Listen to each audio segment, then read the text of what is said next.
Good morning, nagbabalik ang Panahon TV. Sa puntong ito, alamin po natin kung ano nga bang mga lugar sa bansa ang makararanas ng maulang panahon. Narito nga po ang Project NOAA ng DOST.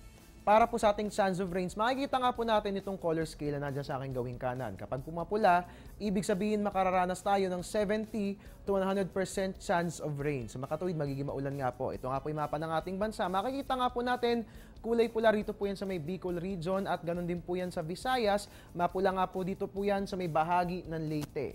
Sa Mindanao, mapula po dito po yan sa may bahagi ng Caraga at ganun din po yan sa may Zamboanga Peninsula. Ang dahil nga po rito sa Zamboanga Peninsula kung bakit magiging maulan ay dahil nandyan nga po malapit yung low pressure area na ating binabantayan. Pero the rest naman po nating bansa, makikita nga po natin kulay sky blue. Hindi naman po yan nakababahala pero ganun pa man makararanas pa rin tayo ng mga mahihinang mga pag-ulan.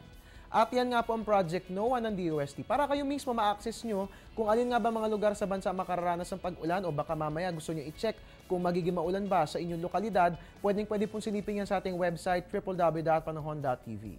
Ngayon naman po, alamin natin ang weather conditions sa selected Asian cities. Hong Kong, 19 to 22 degrees Celsius. Mataas po yan. Mababa po sa Seoul, South Korea, negative 1 to 10 degrees Celsius.